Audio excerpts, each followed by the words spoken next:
네, 오늘 진행은 어떻게 진행이 될 거냐면요. 다양한 학년들이 있을 거예요. 고1, 고2, 고3까지 해가지고 다양한 학년들이 있는데 이 학년들의 학생들이 어떤 성향을 가지고 있고 이 성향에 따라서 어떤 공부법을 해야 되는지에 대한 큰 라인을 제가 오늘 간단하게 잡아드리면서 그거에 따라서 저희가 어떤 식으로 전략을 세워서 과목들을 분배를 하는지, 그리고 나머지 이제 고3이 이제 올라가는 이 시기에 앞서서 이제 입시라는 방향성을 어떻게 잡아가야 되는 건지에 대한 부분을 소장님이 말씀해 주시고, 그리고 그것들을 이제 저희가 겨울방학 때 어떤 식으로 풀어갈 건지를 마지막으로 저희 중등 원장님께서 마무리를 좀 해주실 겁니다. 그래서 오늘 제가 첫 번째 키를 받게 됐고요. 소개를 먼저 드릴게요. 제가 학원을 사실은 오픈한 지 이제 1년이 됐습니다. 1년이 됐는데 어머님들이 많이 또 반응을 해주시고 또 많이 믿어주시고 하는 그런 여러 가지 에너지와 힘을 받아서 이번에 저희가 확장 오픈을 하게 됐고요. 근데 그 확장 오픈이라는 게 아마 사업하시는 분들은 아시겠지만 돈이 막 많이 된다고 확장 오픈을 하는 게 아니에요. 가능성을 가지고 제가 가지고 있는 비전이 있기 때문에 그걸 투자를 하는 거지, 지금 현재 상황에서 사실은 여기 동네에서 확장 오픈하는 학원은 저희밖에 없을 거예요. 그만큼 저는 확신이 있고 제가 가려는 방향성이 명확합니다. 그래서 이 방향성을 위해서 지금 우리 학생들을 대상으로 정말 노력하면 정말 다 좋은 결과가 날 것 같다라는 확신이 들었기 때문에 이러한 결정들을 하게 됐고요. 그래서 이 더블랙 에듀라고 하는 학원을 설립한 이유와 어떻게 아이들을 지금 공부를 시켜야지 맞는 건지에 대한 간단한 라인에 대해서 먼저 제가 얘기를 드리고, 제 다음으로 해갖고 이제 입시 저희 소장님이신 한성희 소장님께서 나오셔서 지금 이제 바뀌는 입시에 대해서 어떤 식으로 대처를 해야 되는지에 대한 디테일한 얘기들을 아마 해주실 겁니다. 저는 이제 여기 더 블랙 에듀 학원 대표이기도 하고요. 그리고 블랙매스 TV라고 하는 유튜브도 운영을 하고, 그리고 식스센스 입시 코치라 그래가지고 이제 아이들을 개별적으로 진로 진학에 대한 코치를 해서 그 아이의 맞춤형으로 공부법이라든가 이 아이의 맞춤형으로 어떤 식의 진로를 잡고 어떻게 전략을 짜야 되는 건지에 대해서 공부하는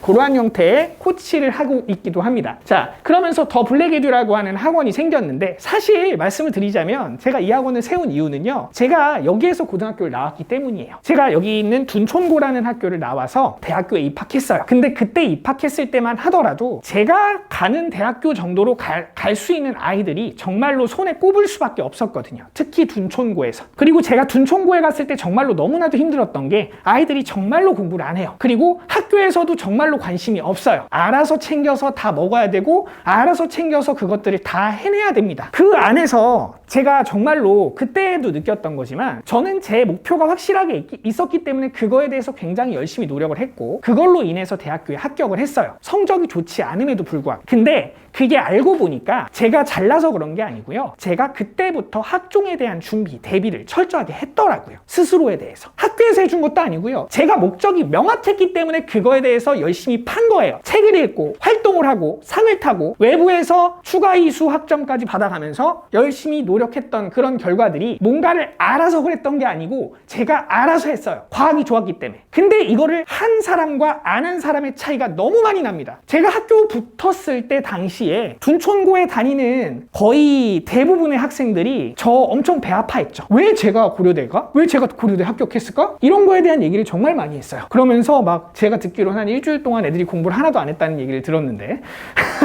제가 1학기 수시에 합격하면서 정확하게 9월 14일 날 발표가 났거든요. 수능 치기 전에. 수능도 치지 않고 고려대에 들어간 첫 번째 고등학생이 됐습니다. 둔촌고에서. 그 이유를요, 저는 학원에서 알았어요. 내가 왜 합격했니? 그때까지만 해도 제가 논술 잘 써갖고 합격했는 줄 알았어요. 근데 그게 아니었더라고요. 결국에는 대학교가 원하는 방향, 대학교가 원하는 방향은요, 앞으로도 계속 그럴 거지만 결국에는 진로, 그리고 이 아이의 전공 적합성이다라는 게 정확하게 드러나느냐를 정말로 꼼꼼하게 봅니다. 물론 성적은 기본으로 나와야 됩니다. 하지만 이것들을 모르는 상태로 그냥 학교만 다니면서 국어, 영어, 수학 점수만 딴다고 내신만 막 한다라고 해서 그거의 결과를 가지고 대학교를 갈 수 있냐라고 얘기했을 때는 저는 단연코 아니라고 생각해요. 그렇게 하면은 절대로 3학년 이내에 대학교를 못 가요. 원하는 대학교는 더더욱 못 가요. 동북고나 둔촌고에서 전교권 안에 들어도요, 스카이 들어가기가 힘들어요. 이유가 뭔지 아시나요? 뭐 블라인드다 뭐다 이런 것들 다 있지만 결국에 수능을 치면요, 재수생이나 N수생이 훨씬 더 유리하고요. 내신으로 간다라고 한다면 내신에서 아무리 블라인드를 하더라도 결과적으로 대학교에서 이 학교가 어느 학교인지 다 알아요. 활동이나 동아리나 여러 가지 부가적인 정보들을 통해서. 그렇기 때문에 아니 대치동에 있는 어떤 학교나 아니면은 유명한 자사고 같은 데 다니는 학생들을 뽑겠지 왜 둔촌고나 동북고 같은 학교를 뽑겠습니까?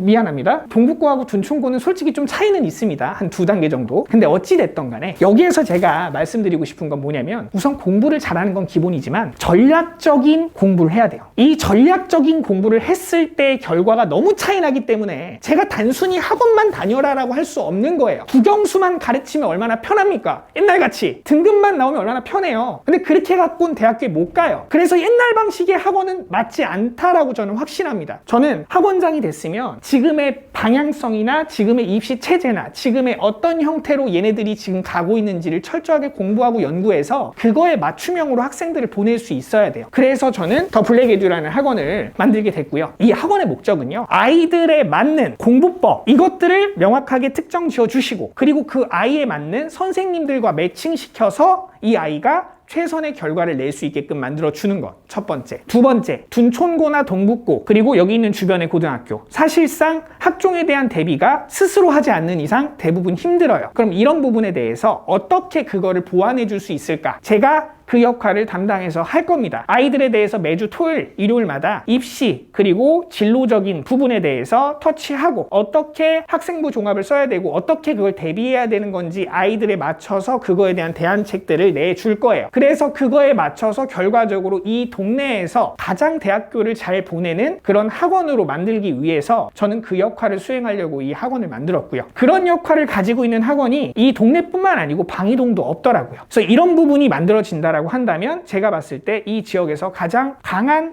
우뚝 서 있는 아이들을 정말 꿈이라는 이 방향성을 제대로 지어주고 만들어줄 수 있는 학원이 되겠다라고 해서 저희가 이 마크를 만들었습니다. 검은 도화지에다가 아이들의 꿈을 띄워주는 거죠. 그 역할은 내신도 아니고요. 결국에는 스스로 할 수 있게 만드는 힘 자체는 아이들이 정확한 방향성을 갖고 있느냐 안 갖고 있느냐인 것 같아요. 그러면 자연스럽게 방향성이 나오면요. 공부 안 하던 아이들도 정말로 열심히 하게 되고요. 그리고 그 열심히 안 하던 친구들이 점수들이 엄청나게 뛰는 결과들을 볼 수가 있습니다. 그래서 솔직히 말씀드리면 제가 그 광고지 2번째 페이지에 나와 있는 그 아이들 뭐 점수 올랐다 이런 얘기들은요, 저는 제가 잘 가르쳐서 하재원 선생님이 잘 가르쳐서가 아니라고 생각해요. 다 뭐냐면 아이들이 내가 하고자 하는 목표와 방향성을 제대로 잡았기 때문에 거기에 노력이 덧붙여져서 나온 결과지, 이 내용들이 선생님의 역량 때문에 뭔가 결정이 된다, 이거는 조금 방향이 다르다고 생각합니다. 자, 그래서 우선은 제가 첫 번째로 말씀드렸던 이런 내용들에 맞춰서 이제 제가 제 이름표에 대해서 한번 얘기해 볼게요. 저는 학원 강사에서 시작해서 인터넷 강사를 거쳐서 1등학원 강사연구소다라고 하는 학원 강사 연구소를 차렸습니다. 여기서 강사들을 코칭하는 그러한 강사로서의 역할을 수행을 했었고요. 실제로 제가 가르친 강사들도 한 60여 명 정도 됩니다. 그리고 작가로서 활동을 했었고, 그 다음에 학원 강사 코치, 그리고 교육 유튜버 블랙매스 TV, 그 다음에 더 블랙 에듀다라고 하는 학원을 작년에 세웠습니다. 마지막으로 제가 이제 가지고 가는 길은 식스센스 이거 진로진학 코치를 제가 잡고 갔던 건 뭐냐면요, 제가 하고 싶었던 역할은요, 결국에는 학원의 원장으로서 있는 것보다 아이들 하나하나 개별적으로 이 아이에 맞는 형태의 꿈과 방향성을 잡아주자라는 게 저의 더 큰 목표예요. 그렇기 때문에 저는 학원에서 수학을 물론 가르치는 것도 중요하지만 그거하고 별개로 요 내용에 대해서 아이들 하나하나에 대한 진로진학 방향성 자체를 제대로 잡아줄 수 있는 그런 원장으로서의 역할을 잡아갈 겁니다. 제 표지가 있어요. 저의 명함은요, 드림 프로파일러예요. 아이들 개별적인 프로파일을 모아서 이 수집한 내용들을 바탕으로 정확한 데이터를 잡아가는 거. 그래서 어머님 저기 뒤에 보시면요, 검은색 그 파일이 보이실 거예요. 저게 아이들별로의 프로파일이에요. 아이들별로의 성적, 아이들별로의 주간 계획표, 아이들별로의 테스트에 대한 점검 사항들을 저기다 다 모아둡니다. 그리고 저걸 분석해요. 그래서 어떤 부분에서 어디가 약하고 어떤 부분에서 어떻게 보완돼야 되는 건지에 대해서 점검을 할 수가 있거든요. 자, 그거를 통해서 아이들의 정확한 방향성을 잡아가자라고 하는 게 저의 가장 큰 목표입니다. 자, 이거는 제가 이제 블랙매스 TV 운영하고 있는 연애를 하게 됐습니다. 딸을 선택할 쇠로선을 그어줍니다. 노란색 피카츄, CM의 길이, 호식 자체는 안 바뀌고 공짜 커피, 유턴. 아르키메데스와 더불어 세계 3대 수학자 중 한 명인 가우스는 다음과 같은 유명한 말을 남겼어요. 신도, 수학을 한다. 수학은 세상의 모든 현상을 정리하는 데 있어서 없어서는 안 될 중요한 수단이 되어줍니다. 블랙매스 채널을 통해 수학에 흥미를 느낄 수 있기를 바라며 쉽고 재미있는 수학은 앞으로 계속 됩니다. 이거를 제가 찍은 이유도요. 지금도 제가 열심히 유튜브 활동을 하고 있는데 유튜브로 뭐 돈을 벌겠다 이런 게 절대 아니에요. 수학이라는 과목을 제가 느끼는 거지만 제 강사 생활을 10년 넘게 하면서 아이들이 수학을 너무 어려워해요. 너무 멀게끔 느껴요. 이 과목이라는 거가 뭔가 수학 배워갖고 나중에 뭐에 쓰나요? 어디에 쓰나요? 이거 왜 배우는 건가요? 이런 질문들 제일 많이 듣지 않나요? 어머님들 그 질문 받았을 때 어떻게 대답하시나요? 수학 왜 할까요 도대체? 쓰잘데기도 없는데? 원론적인 얘기들 하시겠죠? 지금 하기 싫은 수학을 해놔야지 너가 나중에 가서 성적이 나오고 대학교를 가서 좋은 대학교를 가서 거기서 돈을 많이 벌 거야 라고 얘기하시죠? 그렇지 않나요? 일반적으로. 그래서 그런 게 저는 너무 싫었어요. 저도 똑같았거든요. 그래서 수학이라는 게 실질적으로 어떻게 쓰이고 너희한테 필요한 과목이다라는 것을 많은 학생들한테 조금 그것들을 퍼뜨리고 싶다라는 측면에서 제가 유튜브를 시작을 했고요. 실제로 지금 구독자가 이제 2,200명 정도 됐는데 이거를 10,000명까지 키우는 게 목표입니다. 내년 동안 해가지고. 자, 그래서 이거는 이제 서브적인 목표지만 결과적으로 이제 저희 학생들 대상으로 해서 저는 이게 굉장히 중요하다라고 생각해요. 아이들은요, 너무나도 달라요. 여기 있는 어머님들도요 다 다르죠. 외투도 다르고 패딩 색깔도 다르고 그다음 마스크 색깔도 다르고 헤어스타일도 다 다르세요. 아이들도 마찬가지예요. 아이들별로 성향이 있고 그 아이에 맞춰서 이 아이에 대한 성격과 이 아이에 맞는 공부법이 있어요. 근데 대부분의 학원에서의 문제점은 동일한 아이들이 아님에도 불구하고 똑같은 교실에 넣어놓고 똑같은 수업을 하고 그 아이에 맞춰서 뭔가를 진행하려고 하는 부분들이 없죠. 하더라도 뭐 질문 정도 받아줄까요? 그래서 저는 이 코칭 시스템이 굉장히 좋다라고 생각하는 이유가 뭐냐면 아이에 대한 성격, 아이에 대한 그 분석표 자체를 정확하게 분석을 해주면 총 몇 가지로 분류가 되는 거냐면 12가지의 분류가 나와요. 이 12가지 분류를 가지고 있는 학생들을 대상으로 해서 그 아이들의 공부법과 그 아이에 맞는 스타일과 그 아이에 맞는 선생님을 골라줍니다. 그렇게 돼서 그 아이에 맞는 형태의 선생님과 매칭해 줄 수 있는 이러한 학원으로서의 방향성을 저희는 갖고 있어요. 이제 뭐 영어나 수학이나 과학이나 이런 과목들, 그리고 저희 학원이 아니라도 다른 과목들로 추천드릴 수 있는 이유 중에 하나는 이런 것들이 명확하게 서 있기 때문이에요. 어머님들 중에서 혹시 지금 아이 성향이 뭔지 알고 계신 분 계신가요? 그 분석표 작성해 보신 분 손 한번 들어보시겠어요? 네. 분석표에서 뭐 나오셨죠? 기억이 안 나세요. 요거 기억나시나요? A, B, E, F? 이거를 우리 학원에서는 다 보관을 하고 있습니다. 학생들별로 지금 각각에 대한 성향이 총 4가지로 나타나는데 이 A하고 B하고 E하고 F다라는 요 4가지의 틀을 통해서 이제 아이들의 성향 자체가 총 4가지로 나타나는데 여기가 노벨형이고요. 이쪽이 잡스형, 그 다음에 이쪽이 현대형, 그리고 여기가 유비형입니다. 이거는 아이들한테 제가 가시기 전에 한 번씩 제가 그 점검표를 통해서 한번 체크 한번 해보시라고 어머님들한테 직접 드릴게요. 이거 어머님들하고 아이하고 둘 다 한번 해보시는 게 좋거든요. 처음에 저희는 입학을 하면 이걸 무조건 합니다. 이걸 무조건 해서 이 아이의 성향이 어떻고 어떻게 공부 방식을 가지고 가야 되는지 이것들을 좀 명확하게 잡고 가는 편인데 지금 여기 나와 있는 노벨이라고 하면은 어떤 생각이 좀 드시나요? 누가 제일 공부를 잘할까요? 4명 중에. 딱 감이 오시지 않으신가요? 네, 노벨형이 공부를 제일 잘해요. 공부를 제일 못하는 친구는 누굴까요? 네, 현대입니다. 현대는 왜 다른 사람은 이름인데 왜 현대만 현대냐? 현대하면 생각나는 사람이 누구죠? 네, 정주영 회장님이시죠. 정주영 회장님 스타일 한번 생각 한번 해보세요. 정말 액티비티 하시고 굉장히 활동력이 크시고 사람들에 대해서 굉장히 관계를 많이 맺으시죠. 여기서 굉장히 중요한 포인트가 생깁니다. 자, 이렇게 나뉘어놓은 이 포인트 안에서 저희는 어떻게 나누는 거냐면 현대와 유비 쪽 같은 경우에는요, 관계지향이에요. 그리고 노벨하고 잡스 같은 경우에는 아이들이 개인주의와 관계지향입니다. 개인주의라는 것은 지금 아이들이 예를 들어서 자기 고집이 세고 남에 대한 배려가 조금 적은 친구들 있죠. 그 친구들 같은 경우에는 보통 잡스나 노벨일 가능성이 높습니다. 하지만 이 친구들은요, 어떤 장점들을 갖고 있는 거냐면요, 아이들 자체가 스스로 계획을 잘해요. 그리고 내가 뭔가 하려고 하는 거에 대해서 굉장히 자기주도적입니다. 자기주도력이 강한 친구들이 이쪽 영역의 친구들이라고 생각하시면 됩니다. 노벨형 같은 경우에는 아까 공부를 잘한다라고 얘기를 했었었죠. 이 친구들 같은 경우가 대부분 전교권에 있는 친구들이 이쪽 영역을 많이 갖고 있어요. 스스로 책 읽는 걸 되게 좋아하고 남들한테 뭔가 이렇게 놀거나 이렇게 하는 것보다 공부하고 스스로 혼자 뭔가 공부를 하는 것들을 되게 즐기는 스타일이 있어요. 그래서 이런 친구들 같은 경우가 노벨형이고, 유비형 같은 친구들은 어떤 친구들일까요? 유비라고 하는 사람은 약간 리더십보다는 뭔가 관계적인 것들, 그리고 배려라든가 뭔가 되게 착한 이미지죠. 그래서 이 유비형에 가지고 있는 친구들 같은 경우에는 굉장히 관계지향적이라고 하는 부분도 얘기를 했지만 이 친구들은 되게 착해요. 되게 착하기 때문에 굉장히 손해를 많이 보는 스타일이라는 얘기를 듣습니다. 자기의 속마음을 절대로 바깥으로 내비치질 않아요. 그런 친구들이 저 같은 경우 학원에서 수업했을 때 제일 힘든 스타일입니다. 제가 앞에서 아무리 쇼를 하고 떠들고 막 개그를 쳐도 아무 얘기를 안 해요. 그냥 저를 멀뚱히 쳐다보고 있습니다. 지금처럼요. 지금 여기 있는 어머님들 중에 아마 유비형이 아마 3-4분 정도 계실 텐데, 제가 파악하기로는. 네. 그때 이제 유비형이라고 하는 친구들 같은 경우에는 내가 뭐를 하고 있는지에 대해서 스스로는 알고 있지만 바깥으로 내비치지 않는 그런 스타일의 아이들을 우리가 유비형이라고 합니다. 그러면 여기에서 이제 다시 한번 궁금해지는 게 있겠죠. 요 위쪽 영역과 아래쪽 영역의 차이는 뭘까? 간단하게만 말씀드릴게요. 위쪽 영역 같은 경우에는 창의력 영역이고요. 아래쪽 영역 같은 경우에는 사고력 영역이에요. 그래서 이 친구들은 액티비티 하면서 뭔가 액션을 빨리빨리 합니다. 내가 뭔가 정해놓은 일 자체를 계획하지 않아도 그냥 무조건 해요. 어머님들 중에 여행 가실 때 계획 안 세우고 가시는 분 손 한번 들어보시겠어요?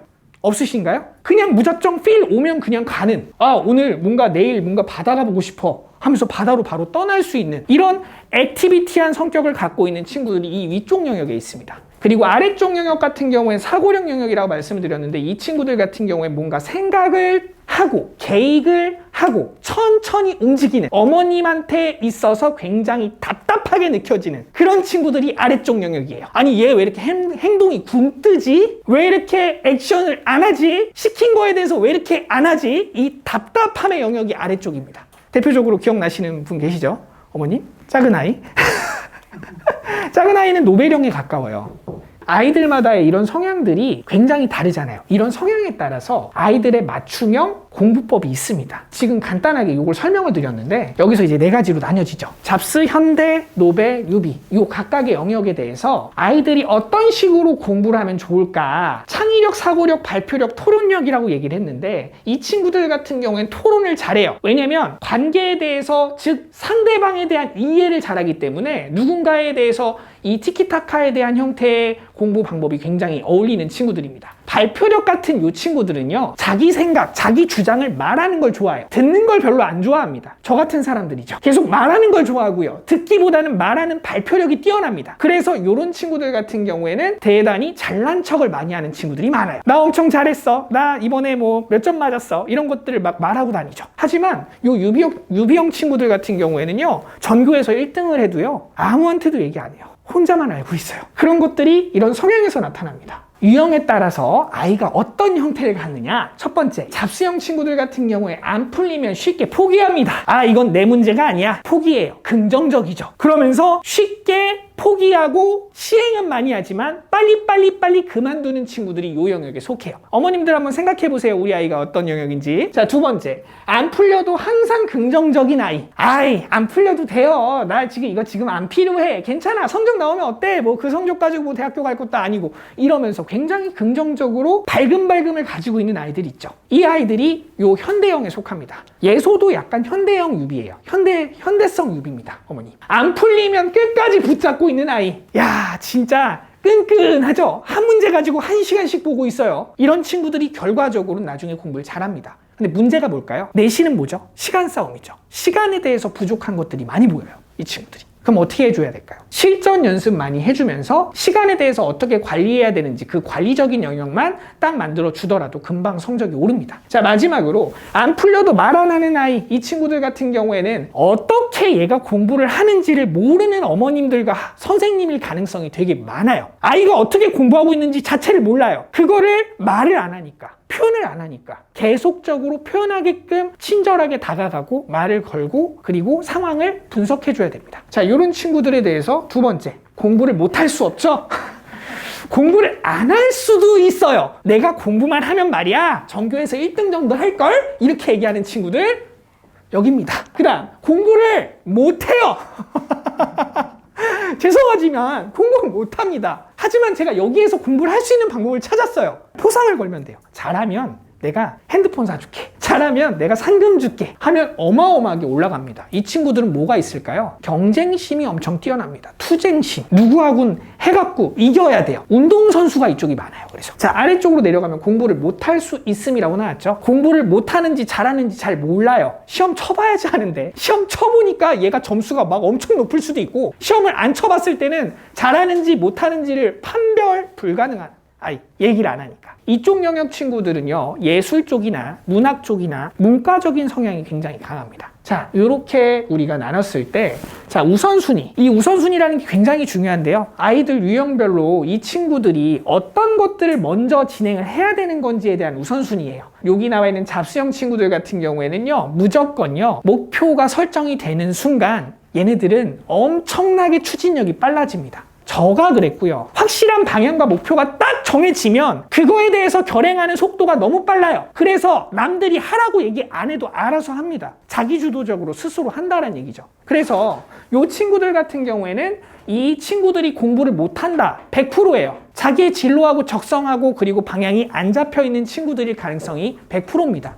이 노벨형 친구들은요, 공부를 못할 수가 없다라 그랬잖아요. 근데 가끔 공부를 못하는 이상한 노벨형이 있어요. 그 친구들은 독서를 안 하는 노벨형이에요. 독서를 안 하고 독서 대신에 영상 보는데 시간을 들이는 이런 노벨형 친구들이 굉장히 공부에 대해서 흥미를 못 느끼는 경우가 생깁니다. 그럼 굉장히 삐뚤어지고 이상한 부분에 대해서 집중하게 되고 거기에서 문제가 되는 경우들이 많아요. 그래서 이 친구들은 공부 시간도 중요하지만 독서 시간을 만들어주면 이 독서 시간이 아이들의 휴식 시간이자 공부에 대한 역량이 키워지는 시간이 됩니다. 그래서 요걸 만들어 주셔야 된다는 거. 자, 그 다음에 스피킹. 이 친구들은요, 떠들기 해야 돼요. 제일 힘들어하는 게 뭘까요? 가만히 앉아서 공부하는 거. 그거 시키는 순간 얘네들은 공부 안 하려고 막 기를 쓸걸요? 그 친구들은 계속 말하면서 질문하면서 선생님과 소통하면서 공부할 수 있게끔 해주는 게 가장 좋은 공부 방법입니다. 제발 좀 떠들지 마가 아니고 말을 계속 할 수 있게 해주셔야 돼요. 자, 마지막으로 유비형 친구들. 이 친구들은요, 학원에 친구들이 있어야 돼요. 친한 친구들, 친한 선생님들, 친한 관계를 만들어주는 순간, 좋아하는 선생님이 만들어지는 순간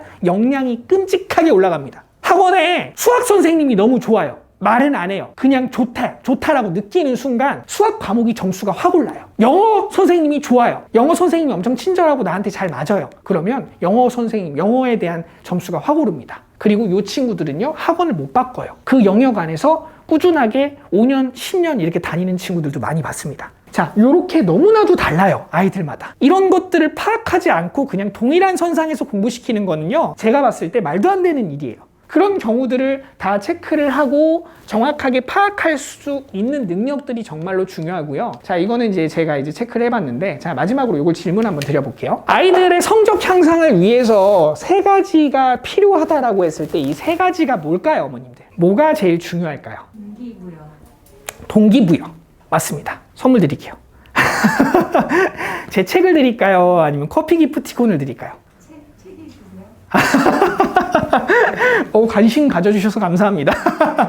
동기부여는 방향성을 의미하죠. 아까 얘기했던 대로 명확한 진로 방향성이 잡히는 거, 내 목표가 잡히는 거, 이게 첫 번째입니다. 두 번째는 뭘까요?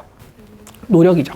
꾸준하게 노력하는 힘이 필요하죠. 왜냐면 아무리 공부 잘하고 머리 좋아도 이 친구들이 노력 안 하고 공부를 하는 시간 자체가 줄어들면요, 100% 노력하는 애들한테 따라잡힐 수밖에 없습니다. 물론 얘네들이 나중에 머리 좋은 애들이 역전하는 경우도 생겨요. 언제? 목표가 잡혔을 때. 아까 얘기했죠. 머리 좋은 친구들은 어디에 있을까요? 잡스에 있죠. 이제 감이 잡히시는군요. 잡스에 있습니다. 그 친구들은 공부 안 하고 금방 지쳐요. 그래서 좀만 하고 그만두는 경향이 있죠. 하지만 목표가 딱 잡히면 그걸 통해서 엄청나게 역량이 올라갑니다. 그럼 이 노력을 제일 많이 하는 친구들은 누굴까요? 그쵸, 노벨이죠. 노벨형 친구들이 노력을 어마어마하게 합니다. 그 친구들 어떨 때 보면 되게 불쌍해 보여요. 근데 결국에는 성공하더라고요. 노력을 이길 만한 다른 영역의 아이들이 없어요. 자, 두 번째는요, 꾸준함입니다. 꾸준함이라고 하는 이 지속력이라는 게 굉장히 중요한데, 저는 이게 왜 중요하다라 생각하냐면, 아까 전에 얘기했던 목표가 없으면 이 지속성을 유지할 수가 없어요. 그래서 꾸준하게 유지해주기 위해서 어떤 게 필요할까요? 저는 얘 때문에 학원을 다닌다 생각해요. 꾸준함을 유지해주게끔 만들어주려면 아이들의 환경 자체를 꾸준하게 할 수 있게끔 만들어줘야 되겠고요. 아이들한테 목표를 정확하게 설정을 해서 그거에 대해서 계속 지속적으로 할 수 있게끔 방향을 잡아주고, 그리고 안 하면 안 되는 환경을 만들어주는 게 굉장히 중요합니다. 자, 마지막으로요, 신뢰예요. 저는 이 영역을 가장 중요한 영역 중에 하나라고 생각해요. 이 신뢰에는 두 가지 신뢰가 있습니다. 자기 신뢰, 그리고 선생님에 대한 신뢰예요. 나에 대한 신뢰가 없어서 내가 잘할 수 있다라고 하는 확신이 없어가지고 잘할 수 있음에도 불구하고 시험을 못 보는 친구들, 내가 안 될 거라 생각하는데 어떻게 시험을 잘 봅니까? 내가 안 될 거라 생각하는데 어떻게 그 학교에 갑니까? 목표가 잡혀 있어도 갈 수 있다라는 확신이 있어야 돼요. 그러려면 동기부여가 돼야 되고, 거기에서 신뢰가 강하게 내 자기 신뢰가 잡혀야 됩니다. 근데 이 첫 번째 자기 신뢰는요, 어머님들, 누구를 통해서 발생할까요? 어머님을 통해서 발생합니다. 집안에서 자기의 위치, 나의 신뢰관계가 어떻는지, 집에서 엄마나 아빠가 나를 믿어주는지, 내가 이렇게 한다라 그랬을 때 그게 가능하다라고 얘기해주는지, 이 여부가 굉장히 중요해요. 자기 신뢰가 없는 친구들 같은 경우엔 대부분 집에서 부정적인 얘기를 많이 들은 애들이 많더라고요. 그래서 많이 칭찬해 주셔야 돼요. 작은 거라도 상관없습니다. 기억 안 나시나요? 우리 아이가 뒤집기 했을 때 어떻게 하셨죠? 펄쩍 뛰셨잖아요. 오, 뒤집기를 했네 우리 애가, 어휴 잘했어 하면서. 뒤집기를 해도 그렇게나 좋은데 지금 우리 아이들은 칭찬을 받고 살고 있나요? 전 그래서 학원에서 안 좋은 말보다는 좋은 말을 많이 하는 게 훨씬 좋다라는 주의예요. 물론 객관적인 사실도 중요하겠죠. 하지만 노력하려고 꿈틀거리는 것 자체를 굉장히 칭찬하고 그 부분에 대해서 높게 사게 되면 이 부분을 통해서 아이들이 크게 성장합니다. 그래서 요 신뢰라는 부분, 그리고 두 번째는 선생님에 대한 신뢰예요. 선생님을 못 믿으면 결과적으로 아이들은 그 과목을 끝까지 못 쫓아와요. 특히 노벨형 친구들, 잡스형 친구들, 내 인정을 못 받으면, 기준에서 인정이 안 되는 선생님이면 절대로 따라하질 않아요. 절대로 따라가질 않아요. 그렇기 때문에 이 신뢰관계를 정확하게 쌓아주고, 명확하게 날 따라오면 수능까지 무조건 100% 된다라는 확신을 심어줄 수 있는 선생님들이 되셔야 됩니다. 저는 그게 학원 강사를 뽑을 때 제일 중요한 요건 중에 하나예요. 스스로에 대한 신뢰가 얼만큼 돼 있고 아이들한테 얼마나 큰 확신을 줄 수 있는가. 이 요소가 정말 중요하다고 생각합니다. 그 선생님이 대학교를 어디 갔느냐, 이게 별로 중요한 게 아니고요. 자, 그래서 이것들을 향상시키기 위해서 저희는 확실한 진로 방향 결정해주고, 그 다음에 주변 환경, 저희 학원의 환경을 통해서 꾸준하게 공부할 수 있는 환경을 만들어 줍니다. 저희가 썸머 때도 했지만 이번 블랙 윈터 스쿨이라고 하는 걸 통해서 아이들이 정말로 꾸준하게 공부할 수 있는 습관을 만들어 주고, 이것을 통해서 스스로한테 맞는 교육 방향, 그리고 스스로한테 맞는 선생님들을 매칭시켜줘서 아이들 개별적으로 그거에 대한 시간표들을 각자 짜줍니다. 여기에서 수업 듣고 다른 데서 수업 듣는다, 이것도 다 상관없어요. 제가 말씀드렸죠? 아이한테 좀 더 맞는 선생님이 계시다면 다른 데서 들어도 상관없어요. 근데 저희의 역할은 총체적인 것들을 개입하고 아이가 정확한 방향으로 습관을 잡아갈 수 있게끔 환경을 만들어주는 역할을 합니다. 그게 저희 학원의 가장 큰 목표예요. 세 번째로 잠재의식 이용하기. 자, 잠재의식을 이용한다는 것은 꾸준하게 뭐죠? 자기 확신이 있는 아이들이죠. 난 할 수 있다. 나는 고대에 갈 수 있어. 나는 서울대에 갈 수 있어. 나는 전교 1등이 될 수 있어. 라는 이런 주변의 확신을 내 스스로의 현실로 바꿀 수 있는 그런 아이들이 되게끔 도와주셔야 돼요. 그래서 제가 설명회 때마다 어머님한테 말씀을 드립니다. 고3이 올라가는 학생들 대상으로 아이들하고 소통을 안 하는 게 아니고요. 단절을 하시지 마시고 볼 때마다 칭찬을 해주세요. 얼마나 힘들겠어요. 1년 동안 진짜 고군분투해야 돼요. 스스로에 대한 확신 엄청 떨어집니다. 학교에서 선생님하고 상담할 때마다 떨어질걸요? 왜요? 학교 선생님들은 대학교를 어떻게든 보내야 되기 때문에 하향 지원을 시켜요. 너 여기밖에 안 돼. 이것만 넣어. 이렇게 가야 돼. 이런 식으로밖에 상담을 할 수가 없다고요. 그럼 아이는 계속해서 자기 확신이 떨어집니다. 그리고 그게 현실이라고 생각해요. 근데 저는 수능 전날까지도요, 점수는 오를 수 있다 생각해요. 정확한 방향과 확실한 신뢰가 있다면. 그래서 요것들을 어머님들도 집에서 많이 도와주셔야 됩니다. 그래서 저의 가장 큰 목표는 이겁니다. 제가 확장을 하고 아이들을 같이 이번 방학 때를 통해서 만들어주고 싶은 드림온, 꿈을 켜라 라고 하는 단어를 이용해서 아이들이 실제로 할 수 있는 두라고 하는 실행의 키워드, 이 실행을 통해서 뭔가의 가능성을 만들 수 있다고 생각을 하고요. 조금 길어지긴 했지만 제가 수학임에도 불구하고 오늘 수학 얘기를 하나도 안 꺼낸 이유는 있어요. 제가 수학을 어떻게 가르치는지는 솔직히 아실 분들은 다 아실 거라 생각합니다. 모르시는 분들은 제가 따로 설명을 드릴게요. 그거에 대해서는 저는 강동구가 아니고 강동송파에서 가히 최고라고 말씀드릴 수 있어요. 아이들한테 정말 확신해가지고 수학에 대해서 명확한 방향성을 제시할 수 있다라 생각합니다. 하지만 그거보다 더 중요한 건요, 한 가지 과목을 잘하는 게 아니에요. 왜 학원에서 윈터스쿨을 하느냐, 이거에 대한 당위성을 설명하는 것보다 지금 아이들이 뭐가 중요하고 이 아이를 위해서 누가 더 힘써줄 수 있는지를 설명을 드리는 게 훨씬 중요하다 판단했습니다. 그래서 오늘 제가 이렇게 말씀드렸고, 저희가 12월 달 확장 오픈하면서 더 큰 꿈을 꿀 수 있게끔 많이 부탁드리도록 하겠습니다. 감사합니다.